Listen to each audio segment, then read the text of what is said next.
Washington Post congressional reporter Kelsey Snell joins us now to talk through all of this. Kelsey, I don't know if you heard the Pence rally just now, but the key takeaway seemed to have been, I stand with Donald Trump and I'm proud to stand with Donald Trump. Do we have a reunified ticket here, and how important is that for the Republicans? Well, there may be a reunified ticket, but it doesn't seem like there's so much unity going down the ballot. What we're hearing out here in Washington is that there are a lot of very nervous Republicans running for re-election in the House and in the Senate, feeling like they aren't totally sure where they stand with their party's nominee. And, you know, I had one person describe it to me as a mini civil war. Wow. And Paul Ryan focusing now on maintaining a Republican majority in the House. This is what you cover. Was that majority in genuine peril prior to this refocusing of energy? You know, it's been hard to say for some time. Even House Democratic leaders were saying right before that they left for their recess to go out and campaign for the month of October, they were saying that they thought, you know, Democrats could pick up around 20 seats. Well, they would need 30 seats to regain the majority.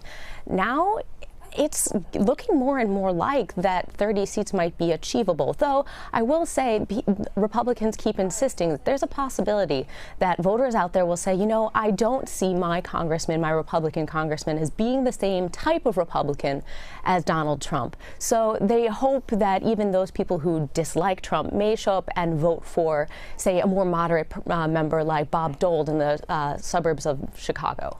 With Donald Trump's performance in last night's debate, do you believe he has stopped the exodus, the rush for the exit that some Republicans in the House have made following the release of that tape on Friday? You know, I'm not sure that the debate performance is what necessarily stopped that. I think that there was an immediate rush during the day on Saturday of people who were most prone to running away.